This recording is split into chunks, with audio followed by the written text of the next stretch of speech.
Hello everyone, welcome back to my channel. So guys, इस video में मैं आपको बताने वाला हूँ आरबैक। आरबैक का मतलब होता है रोल बेस एक्सेस कंट्रोल।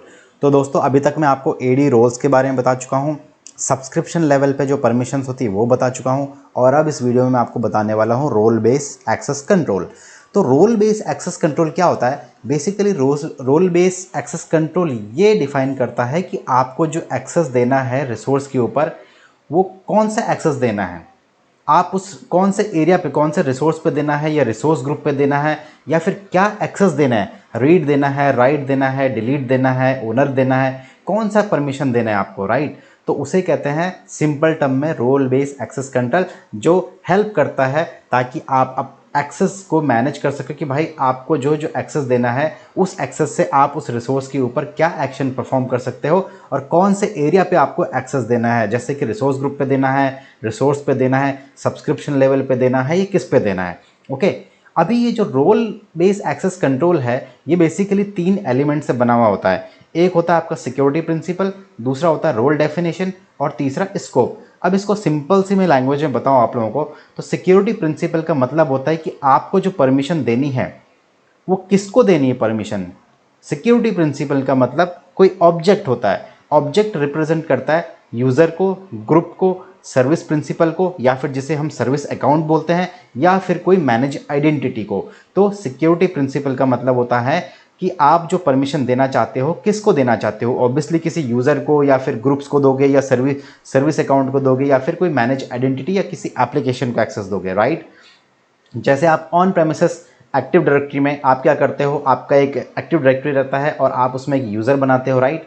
और आप किसी फाइल सर्वर पे, किसी शेयर फोल्डर पे एक्सेस देना चाहते हो अगर किसी यूज़र को या किसी ग्रुप को, तो उस पर परमिशन देने के लिए आपको एक ऑब्जेक्ट बनाना पड़ेगा। या तो आप कंप्यूटर ऑब्जेक्ट बनाओ, या तो यूज़र ऑब्जेक्ट बनाओ, या फिर कोई ग्रुप बनाओ, राइट। तो सिमिलरली एज्योर में भी वही कंसेप्ट है।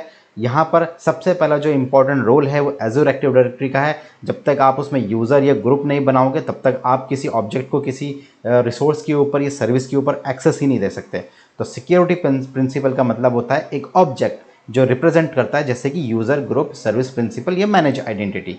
ओके, अब हमारा ऑब्जेक्ट तो रेडी हो गया है। अब दूसरा आता है इसका जो एलिमेंट है, दूसरा एलिमेंट वो है रोल डेफिनेशन। तो रोल डेफिनेशन बेसिकली क्या है? It's a collection of permissions. और ये जो रोल है ये आपका जेसन बेस्ड डॉक्यूमेंट है, यानी कि इसका जो बैकएंड आर्किटेक्चर है वो जेसन बेस्ड डॉक्यूमेंट है, और ये कलेक्शन ऑफ परमिशंस है। मतलब अब उस ऑब्जेक्ट को जो हमने सिक्योरिटी प्रिंसिपल में ऊपर देखा था, यहाँ पर इस ऑब्जेक्ट को आपको कौन सा डेफिनेशन देना है उसको। डेफिनेशन का मतलब क्या होता है कि जैसे कि आपका रीड परमिशन देना है, राइट देना है, या डिलीट देना है, या कोई हाई लेवल का परमिशन जैसे कि ओनर या कॉन्ट्रीब्यूटर, और भी बहुत सारे परमिशंस हैं। और इसके साथ ही साथ इंडिविजुअल रिसोर्स लेवल के भी उन्होंने परमिशंस बनाए हुए हैं अज़ूर ने, जैसे कि वर्चुअल मशीन रीडर। तो इस टाइप के परमिशंस है। अगर वर्चुअल मशीन रीडर रहेगा तो वो सिर्फ वर्चुअल मशीन ही रीड कर सकता है, और पूरे सब्सक्रिप्शन पे कोई भी रिसोर्स एक्सेस नहीं कर सकता। तो रोल डेफिनेशन का सिंपल सी लैंग्वेज में, जैसे कि read, right, delete, owner, contributor, या फिर और भी इंडिविजुअल लेवल पे परमिशंस। और ये मैंने डायग्राम भी दे रखा है कि ओनर है, कंट्रीब्यूटर है, रीडर है। और ये जेसन बेस्ड डॉक्यूमेंट क्यों बोला? क्योंकि इसका जो रोल रहता है वो जेसन फॉर्मेट में इसका डिफाइन होता है। ओके, अब ये जो ठीक है, चलो मैं बाद में बताता हूँ इसका। अब तीसरे एलिमेंट के ऊपर आता है स्कोप। तो तीसरा स्कोप अपना जो एलिमेंट है वो क्या है? स्कोप। यानी कि अब हमारे पास एक ऑब्जेक्ट आ गया है, यानी कि सिक्योरिटी प्रिंसिपल। दूसरा, हमारे पास रोल डेफिनेशन आ गया है कि भाई हमें कौन सा परमिशन देना है। अब स्कोप का मतलब है कि आपको किस चीज़ के ऊपर उसको परमिशन देना है। यानी कि ऑब्वियसली जैसे ऑन प्रेमिसेस इंफ्रा में हम क्या करते हैं, एक्टिव डायरेक्टरी में हम लोग एक यूज़र बनाते हैं, वो हमारा ऑब्जेक्ट हो गया। उसके बाद हमें कौन सी परमिशन देनी है, रीड देनी है, राइट देनी है, डिलीट देनी है, डिनाई देनी है, वो हमारा क्या हो गया? Role definition. अब स्कोप क्या हो गया? कहाँ पर देनी है परमिशन। जैसे कि हम शेयर फोल्डर पे देते हैं या किसी ड्राइव पे देते हैं, तो वो हमारा स्कोप हो गया। सिमिलरली यहाँ पर एज्योर में आपका स्कोप हो गया एज्योर के रिसोर्सेज। तो स्कोप में यहाँ पर क्या है कि टॉप लेवल पे आपका आता है मैनेजमेंट ग्रुप। जैसे कि मैं लास्ट के वीडियो में बता चुका हूँ कि मैनेजमेंट ग्रुप आपका मल्टीपल सब्सक्रिप्शंस को मैनेज करने के लिए होता है। और आप या तो मैनेजमेंट ग्रुप लेवल पे दे सकते हो, या तो आप सब्सक्रिप्शन लेवल पे परमिशन दे सकते हो, या तो आप रिसोर्स ग्रुप लेवल पे परमिशन दे सकते हो, या तो आप इंडिविजुअल रिसोर्सेज के ऊपर परमिशन दे सकते हो। तो दोस्तों ये था रोल बेस एक्सेस कंट्रोल के ऊपर। अब चलो इसका डेमो करके देखते हैं। तो मैं पोर्टल पे गया हूँ और मैं एक यूज़र बनाता हूँ। सबसे पहले मैं एक सिक्योरिटी प्रिंसिपल बनाता हूँ, एक ऑब्जेक्ट बनाता हूँ। ओके, तो मैं एक यूज़र बनाता हूँ फटाफट और न्यू यूज़र पे करता हूँ। तो आई थिंक यहाँ पर ऑलरेडी यूज़र बना हुआ है। तो एक काम करते हैं, अपन इसका जो पासवर्ड है इसको ही रीसेट करते हैं यूज़र वन का, क्योंकि अपने को मालूम नहीं है। या फिर चलो ट्राई मार के देखते हैं, शायद मुझे याद है। मैं एक नया इनकॉग्निटो विंडो पे पोर्टल एक्सेस करता हूँ और मैं इस यूज़र से पोर्टल को एक्सेस करता हूँ। मान लो ये मेरी टीम में एक नया बंदा ज्वाइन हुआ है। ओके, और मैंने इसका एजोर एक्टिव डायरेक्टरी में यूज़र बनाया है और मैं इसकी आईडी से लॉगिन करता हूँ। ओके, और ट्राई करते हैं एक्सेस करने का। आई थिंक एक्सेस नहीं हो रहा है। ठीक है, इसको अपन क्या करते हैं, रीसेट कर देते हैं। सेलेक्ट करके आप रीसेट कीजिएगा। रीसेट करने पे रीसेट टेम्प्रेरी पासवर्ड, और इस पासवर्ड को मैं कॉपी कर लेता हूँ। और क्योंकि ये टेम्प्रेरी पासवर्ड है, आपको चेंज करने के लिए पूछेगा, तो मैं यहाँ पर पासवर्ड डालता हूँ, साइन इन पे क्लिक करता हूँ और यहाँ पर एक पासवर्ड नया दे देता हूँ अपनी चॉइस के हिसाब से। तो ये मेरा पासवर्ड अपडेट हो गया। ओके, तो ये मैंने एक नया यूज़र बनाया अपने एजोर एक्टिव डायरेक्टरी में और आप देखेंगे कि ये एक डिफ़ॉल्ट पेज खुला है। अब इसके ऊपर मुझे कोई भी चीज़ का अभी एक्सेस नहीं है। अगर मैं सब्सक्रिप्शन में जाता हूँ तो मुझे कोई भी सब्सक्रिप्शन नहीं दिखेगा। ये देखो, मैं कुछ भी करता हूँ मुझे नहीं दिख रहा है। क्यों? क्योंकि मैंने सिर्फ अभी एक ऑब्जेक्ट क्रिएट किया है। अब मुझे जिस स्कोप के ऊपर परमिशन देना है तो मुझे वो स्कोप डिफाइन करना पड़ेगा। तो मुझे क्या करना पड़ेगा, अपना जो रूट आईडी है उससे लॉगिन करना पड़ेगा या फिर कोई ग्लोबल एडमिनिस्ट्रेटर की आईडी से आपको लॉगिन करना पड़ेगा। और अब मैं क्या करता हूँ, ये जो यूज़र वन है इसको लेट से मैं इसमें एक काम करता हूँ, एक वर्चुअल नेटवर्क बना लेता हूँ। चलो ठीक है, एक मैं पहले चलो रिसोर्स ग्रुप बना लेता हूँ और मैं यहाँ पर ऐड करता हूँ, एक रिसोर्स ग्रुप करता हूँ, माय रिसोर्स ग्रुप 1 करके, और इसको इसी लोकेशन में रहने देता हूँ फ़िलहाल। और रिव्यू प्लस क्रिएट पे क्लिक करता हूँ और क्रिएट पे क्लिक करता हूँ और ये मेरा रिसोर्स ग्रुप बन गया। अब इस रिसोर्स ग्रुप के अंदर, या फिर चलो इस रिसोर्स ग्रुप, जैसे कि मैंने इस डॉक्यूमेंट में आपको बताया कि स्कोप आपका या तो मैनेजमेंट ग्रुप हो सकता है, या तो सब्सक्रिप्शन, या तो रिसोर्स ग्रुप, या तो रिसोर्स। तो चलो मैं इस रिसोर्स के ऊपर ही, इस रिसोर्स ग्रुप के ऊपर ही इसको परमिशन देता हूँ।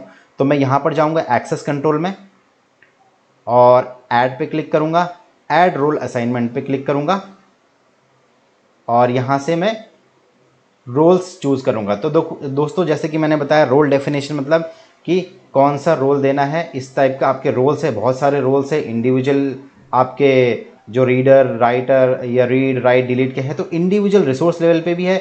आपके जो कॉमन जो है वो ओनर है, कंट्रीब्यूटर है, रीडर है, और ACR डिलीट है और ACR पुल है, फिर वर्चुअल मशीन है। या फिर एक काम करते हैं अपन, वर्चुअल मशीन, तो अलग अलग टाइप की यहाँ पर रोल्स हैं यहाँ पर, जैसे कि वर्चुअल मशीन एडमिनिस्ट्रेटर लॉगिन हो गया, वर्चुअल मशीन कंट्रीब्यूटर हो गया, वर्चुअल मशीन यूज़र लॉगिन हो गया। तो अगर हम इस टाइप के इंडिविजुअल रिसोर्स लेवल पे परमिशन देंगे तो वो बंदा, वो यूज़र क्या करेगा कि इस रिसोर्स ग्रुप के अंदर सिर्फ वर्चुअल मशीन ही क्रिएट कर सकता है। इसके अलावा अगर वो कुछ और क्रिएट करने के लिए जाएगा, जैसे कि डेटाबेस क्रिएट करने के लिए जाएगा या फिर स्टोरेज अकाउंट क्रिएट करने के लिए जाएगा, तो उसको नहीं करने देगा। उसी तरह अगर आप स्टोरेज अकाउंट के लिए ही परमिशन देते हो तो स्टोरेज सर्च मारो और यहाँ पर इंडिविजुअल परमिशंस यहाँ पर दे रखी हैं आपको। तो फिलहाल मैं एक काम करता हूँ, इसको ओनर परमिशन दे देता हूँ या फिर चलो कंट्रीब्यूटर एक्सेस दे देता हूँ।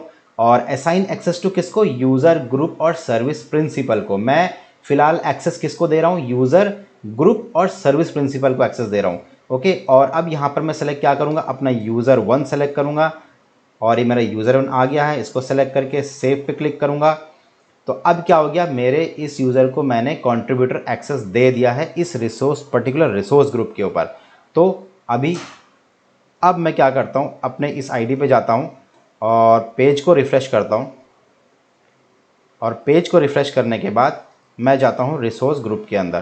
तो मैं यहाँ से जाता हूँ, पैनल से रिसोर्स ग्रुप के अंदर जाता हूँ और अब आप देखेंगे यहाँ पर मुझे आई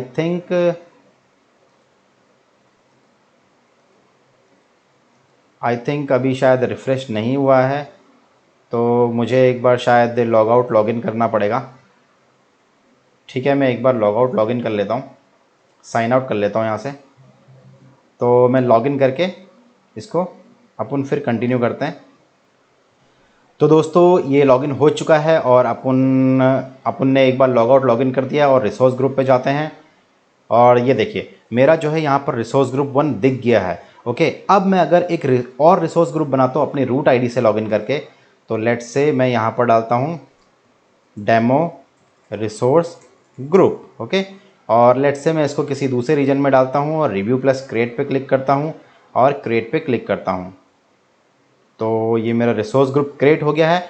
अब मैं अपनी यूज़र 1 की आईडी से यहाँ पर जाके इसको रिफ़्रेश मारने की कोशिश करता हूँ। रिफ़्रेश मारता हूँ, नहीं आएगा। चलो आपके सामने जो है मैं साइन आउट कर देता हूँ और इसको फिर से साइन इन करने का ट्राई करते हैं अपन। करता हूँ इस पर और ये हो गया। आई थिंक पासवर्ड गलत है। ठीक है, ये हो गया। और आप देखेंगे तो मुझे जो है एक ही रिसोर्स ग्रुप दिखेगा जिसके ऊपर मुझे परमिशन है। ये देखिए मैंने यहाँ पर जो है अपनी रूट आईडी से 2 रिसोर्स ग्रुप बना रखे हैं, लेकिन मुझे जो है यूज़र 1 पे मैंने सिर्फ इस पर्टिकुलर रिसोर्स ग्रुप पे एक्सेस दे रखा है। तो अब जो कुछ भी करना होगा मैं इस रिसोर्स ग्रुप के अंदर कोई भी रिसोर्स बना सकता हूँ। ओके, तो उसी तरह आप जो है या तो सब्सक्रिप्शन लेवल पे एक्सेस दे दो। अगर आप सब्सक्रिप्शन लेवल पे एक्सेस देते हो तो उस सब्सक्रिप्शन में जो कुछ भी है सब जगह सारे रिसोर्सेज आप बना सकते हो। डिपेंड करता है कि आप कौन से परमिशन दे रहे हो। अगर आप वर्चुअल मशीन की दोगे तो वर्चुअल मशीन ही बना सकता है, स्टोरेज का दोगे तो स्टोरेज ही बना सकता है। जैसे कि मैं आपको यहाँ पर दिखा चुका हूँ कि ये मेरा रिसोर्स ग्रुप है और एक्सेस कंट्रोल में जाता हूँ और यहाँ पर ऐड पे जाता हूँ, रोल असाइनमेंट पे जाता हूँ और यहाँ पर रोल्स आपको बहुत सारे दिखते हैं। उसी तरह अगर आपको वर्चुअल नेटवर्क पे जाना है तो ये देखो नेटवर्क कंट्रीब्यूटर आ गया। इसमें आप वर्चुअल नेटवर्क मैनेज कर सकते हैं, या फिर वर्चुअल नेटवर्क नहीं, नेटवर्क का शायद वही है। स्टोरेज में आप अलग अलग सर्विसेज जो डेटा स्टोरेज है वो आप मैनेज कर सकते हो। उसी तरह डेटाबेस चेक करते हैं, डेटाबेस ओके ठीक है। और सीक्वल, यस सीक्वल का अलग आ रहा है आपके पास। उसी तरह वेब ऐप का देखते हैं, वेब, ये देखिए वेबसाइट कंट्रीब्यूटर का।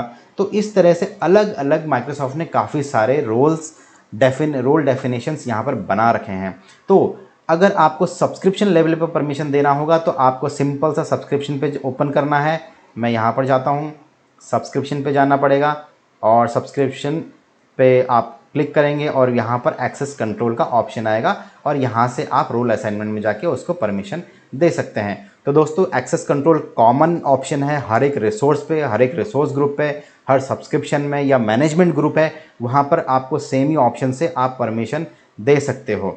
दूसरा एक और पॉइंट है दोस्तों, ये तो जो मैंने आपको परमिशंस बताई यहाँ पर जाके जो ऐड रोल असाइनमेंट है, यहाँ पर जो भी आपको रोल डेफिनेशन दिख रहे हैं ये इनबिल्ट यानी कि बिल्ट इन रोल डेफिनेशंस हैं। यानी कि ये ऑलरेडी जो है माइक्रोसॉफ्ट ने इतने सारे बना रखे हैं, दे रखे हैं।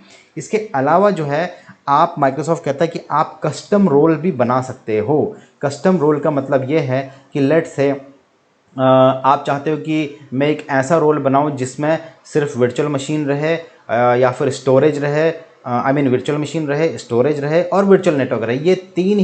ये तीन स्कोप का एक आप कस्टम रोल बनाना चाहते हो तो आप कस्टम रोल भी बना सकते हो। तो वो मैं आने वाले वीडियोस में बताऊंगा आपको। बट जस्ट क्योंकि ये रोल डेफिनेशन का या आपका आरबैक का एक ये वीडियो में बनाया तो इसमें मैंने आपको बताया कि आप इसमें कस्टम रोल्स भी बना सकते हो। तो दोस्तों ये था आज के वीडियो में रोल बेस एक्सेस कंट्रोल के बारे में। आई होप कि आप लोगों को वीडियो अच्छा लगा होगा। अगर वाकई वीडियो अच्छा लगा तो प्लीज़ वीडियो को लाइक कीजिए, शेयर कीजिए और सब्सक्राइब कीजिए चैनल को। तो आज के वीडियो में इतना ही, मिलते हैं अब अगले वीडियो में। So guys thanks for watching this video.